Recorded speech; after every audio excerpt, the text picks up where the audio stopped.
Brian, how you doing, man? What up? I'm good, Tim. How are you been, bro? Man, the market is definitely shaking and quaking right now, brother. It is definitely been a different market today. Getting so many calls from clients asking us, how do we prepare for the changes in the marketplace? How are we still be able to buy? How are we still be able to sell? What do we do in this market? And I think this would be a great opportunity for us just to talk about is there an ability to time a market, right? We've always talked Yeah. about that. B, where interest rates are headed, and then C, how can they position themselves if they're going to buy or sell to really maximize the marketplace? Yeah. And you were just sharing with me some numbers about the market that just came out for February in Maryland, and there's some shocking numbers on here, Tim. It's kind of crazy, Brian. You don't realize the real effect. And I always like this. Facts matter, right? Yeah. You see all the BS on all the news, Yeah, yeah, yeah. but let's look at real numbers. Do you want to Right. you want to share them, or do you want to just kind of talk about them? What do you want to do? I'll put a link in the description of the video so people can go to the website that we're referring to. So we're looking at the Maryland Association of Realtors just published the stats for February 2025. Correct. And we're looking at how things have changed, and it sort of gives you some kind of idea of the temperature.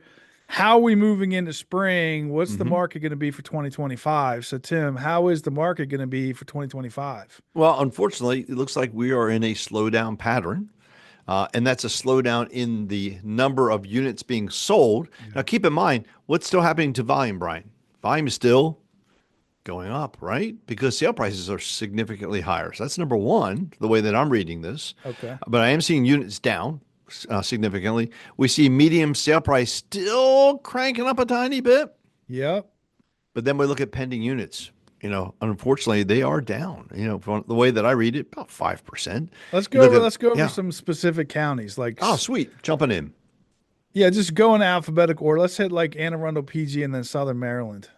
So Anne Arundel, of course, down 1.5% in unit sales, but Anne Arundel has always been a strong market because there's just such a lack of affordability.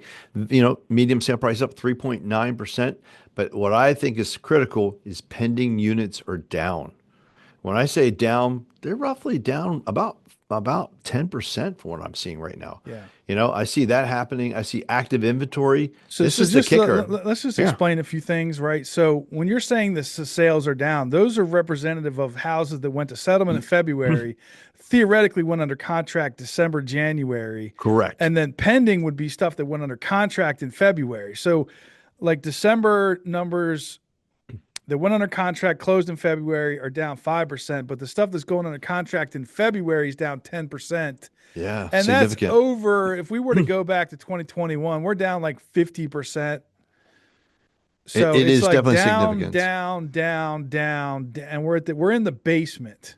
Well, not in the basement yet, Brian. I hate to tell you this. Yeah, yeah, It's still a little challenging. yeah.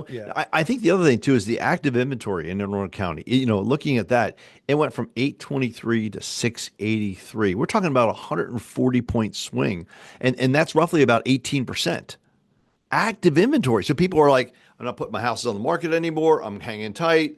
You know what? I'm going to wait and see, right? So we're seeing that happening.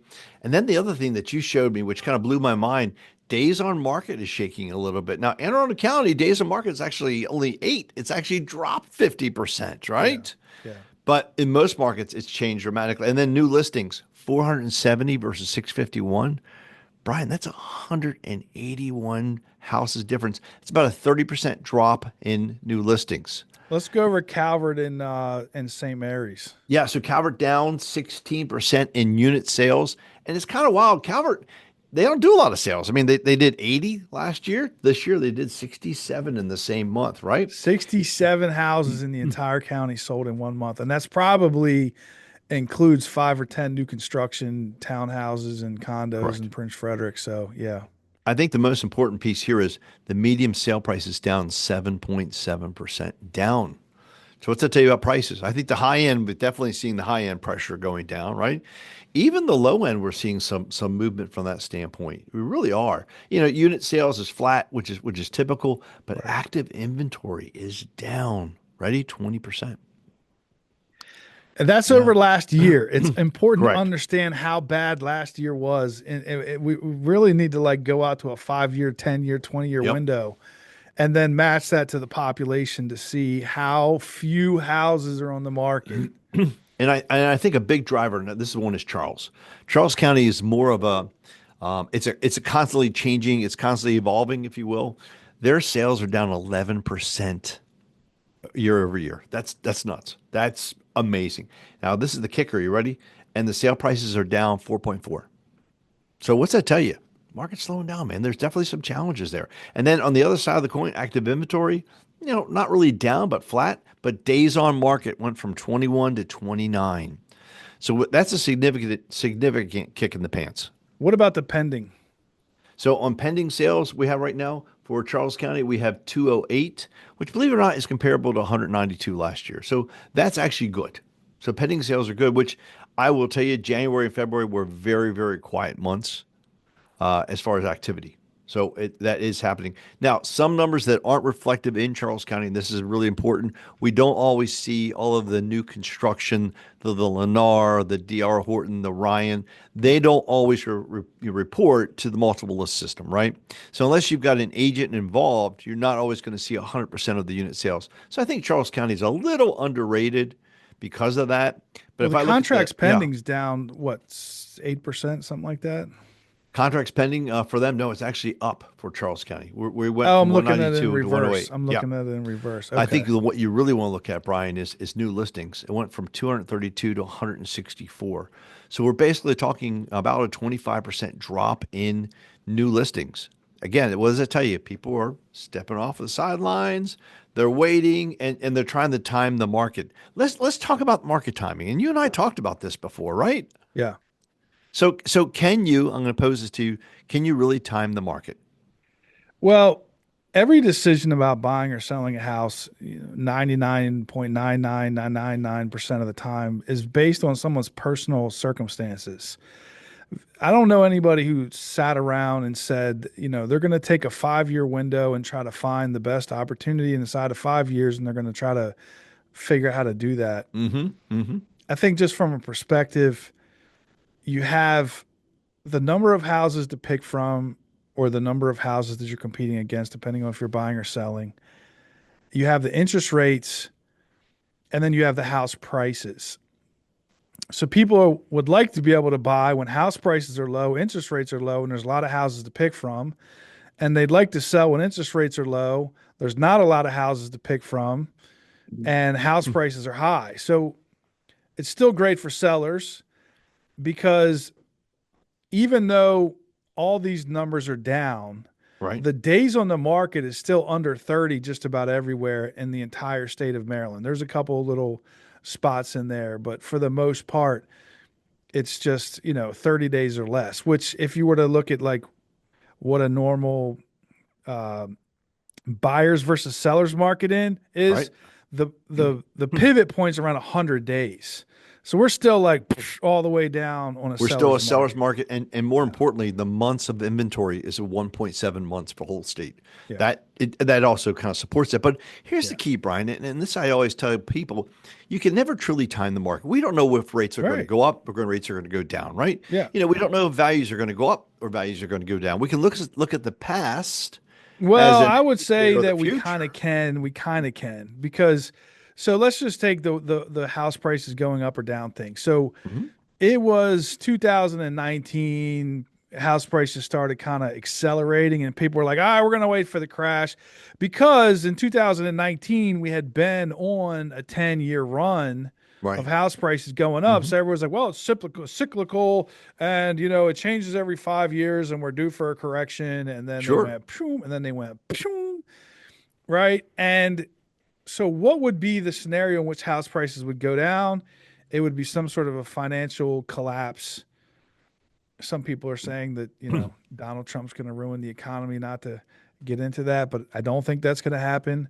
The other thing would be some sort of a lot of new construction in the area. So if you lived in like Florida, Right. Texas, It's rough. Arizona, South Yeah. Carolina, where all these people were moving and they're building like thousands of houses as fast as they can, one house every 50 minutes or something. We don't have that here. Maryland's not building No. any new houses at any rapid rate. So there's not going to be any increase in inventory from that. And the population's growing, it's not shrinking. So what else is going to cause house prices to go down? Well, Demand, and that would be as if for mhm, some reason people wanted to stop buying houses. Even with 7% interest rates, even with Doge and everything else going on, right. the economy's strong and people in Maryland are still trying to buy houses. So you tell me where you would paint a picture for house prices going down in Maryland. How would you describe that happening outside of like an economic collapse, or that's it? It just have to be an economic Well, I think collapse. there's actually there's three other factors. So let's talk about them. Number one, we're all talking about we'd love to see interest rates go down, but what happens if they go the other way, right? They go up. Yeah, but how much more would they have to go? So theoretically, when they went past 6%, it already got to be unaffordable. So if you look Sure. at like a 50-year schedule, Yep. we're so far above what houses have cost at any other point in your lifetime, my Sure. lifetime, our parents' lifetime. We're already there. If we get into the sevens, though, Brian, it would be difficult. So I will tell you, we click over that back into those seven rates, people are going to be very hesitant. I'm concerned about the amount of debt that the We were U.S. is there though. carrying. We We were there. were, We were at and 7.5. Did demand go? Was there a mass exodus of buyers? What I would say was, I'm going to try to hit the top of the screen. If there was sure, this many buyers, right, it went from here to here. But in order to get to a buyer's market, you got to be all the way down here. We're correct. so far above that. I think the hiccups in the marketplace, though, the other two that people don't talk about right now is property taxes, because the state of Maryland is having a severe revenue shortage, and so Electric bills. yep. So SDAT has really been jamming the assessments. So if you haven't looked around, those values are going up. And then when they come out with their new tax rates come July 1st, don't be shocked if your tax bill goes up dramatically. Number one, utility bills, Brian, they're doubling. Oh yeah. Which is unheard of, right? And then number three, the other big factor, okay, homeowners insurance. Our old Yeah. insurance rates. I think those three, So the it goes from here trifecta. to here to here. But I Yeah. mean, is that really going to back off demand so far that's going to make house prices go down? No, I think what's going to happen is I think it's going to become more of a buyer's market from the standpoint of people are going to be able to negotiate closing help. People are going to be able to get houses repaired. And let's face it, sellers are motivated to sell. Buyers want to buy. I don't think there's any perfect timing in the marketplace. There never is. Yeah. Who would have known that values would have gone up 100% in the last 5 years? Yeah. Nobody predicted that, right? Hmm. Who's to say we don't see some adjustment? Look at the stock market just in the last couple of days. We've had some adjustment there, right? Yeah. So same thing's going to occur. So I don't think anybody can time the markets. I think you got to put that to the side, right? I mean, let's talk about that. Number two, interest rates. Honestly, I still believe in the fact that we're going to see interest rates come down the next 12 to 18 months, because our current president Trump is, he's a real estate man, and he understands the factor of interest rates. And if you listen to some of his speeches and some of his input, and his Treasury Secretary, and even the president of the Federal Reserve has come right out and said that housing is a significant contribution to the overall economy and needs to be It's like protected. 30% of the economy or something like that. Correct. So I think interest rates are going to come down. I think in the next 12 to 18 So months, if interest rates go down, house prices go probably up, down. right?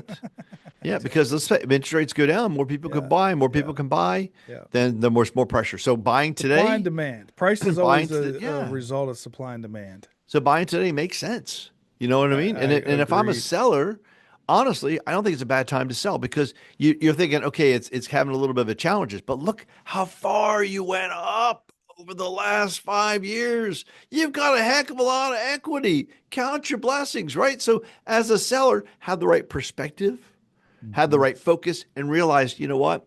I am going to be able to sell. And I'm not, maybe I get the top of the market. Nobody can predict that, right?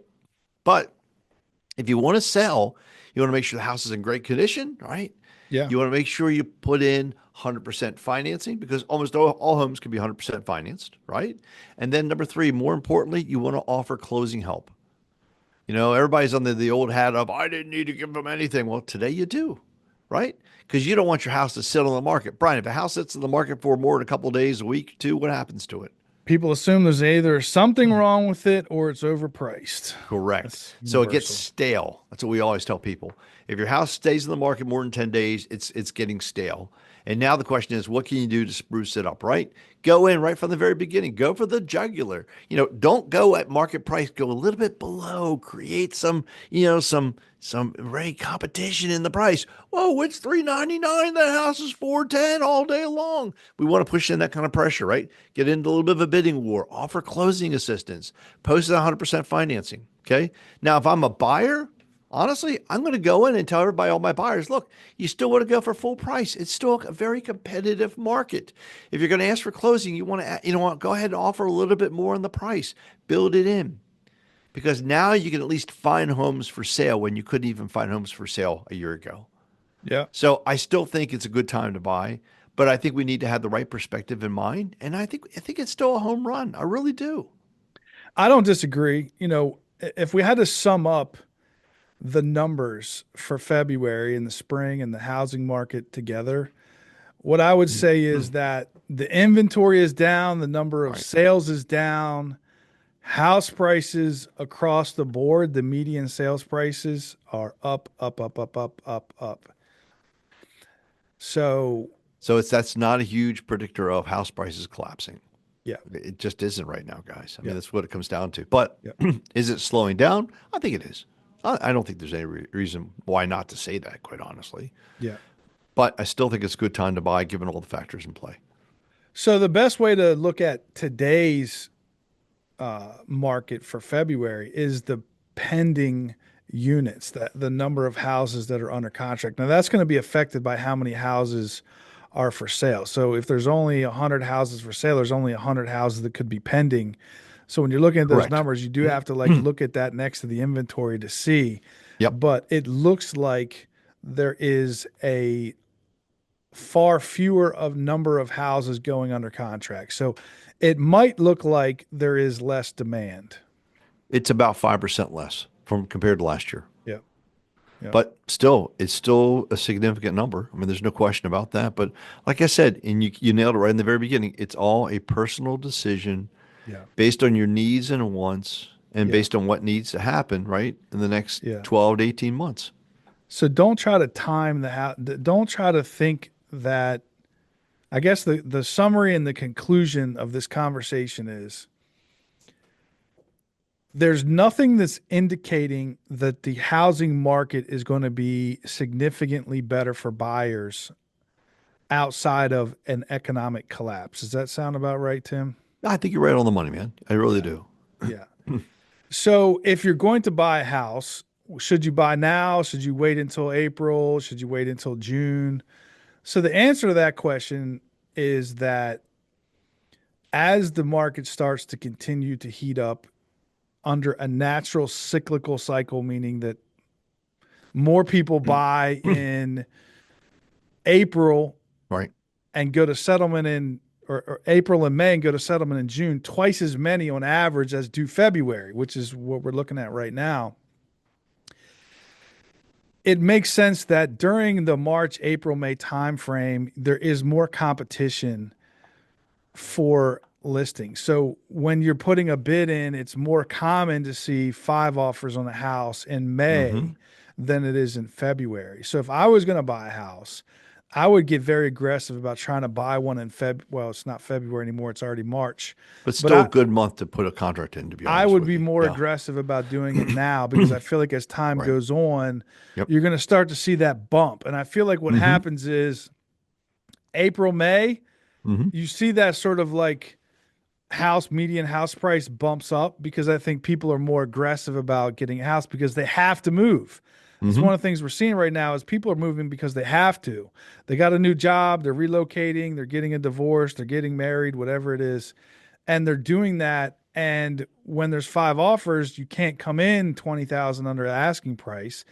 You can really only pull that stuff off in like October, November, December, when like that little time frame between Thanksgiving and Christmas, and then Mm-hmm. January 1st, things start to pick up, and that's what we're seeing. So if you want to have a little more space to make an offer, start buying a house today because it's only going to get worse. Yep. And Brian, I want to point one thing which is still important. You ready? As this industry goes down, what's going to happen to the pressure on rents? Goes up. Yeah, and we're already seeing that. I talked to a property manager guy the other day, and he told me he took on 5 new rentals at 3,000 or higher for the monthly rents. So I had a lady call me last week and she wanted a property in Huntingtown for Yeah, 2000 or less. rent. Yes. Yeah. So I said, okay, let me Yeah, do a quick search in the MLS for 12 months, 8 houses in 12 months. And I put it at 2,200, by the way, because I was like, I got to bump this up a little bit just to sure. kind Oh of yeah. see what well, there was eight in 12 months. Yep, exactly right. So the chance of you finding a house for rent for 2,000 or less is slim to, and a lot of those listings were basements and they were apartments above a garage. They weren't houses. Sure. If I had to look at just houses, it was probably like two or three. Yep. The other thing too, Brian, I wanted to point out to you, the new listings is down, and we said, roughly, geez, it looks like 7,000, 5,000, 25%, right? The reason I bring that out is if you are a flipper, this is still a very good time to get on the marketplace. If you're an investor, this is still a good time to buy those houses, fix them up, and flip them. It's still a Amen. very strong there. So I think there's still a lot of energy. I think there's still a lot of opportunity in the marketplace. It's just all how you focus on it. Yep. Well, thank you, Tim. Very helpful and informative. I appreciate your time and your input here. I think we're in for another slow market, but if you're in the market to buy or sell, it's still going to be a good time. Amen. It's All right, good for man. them, maybe not so great for us. How about that? Have a good one.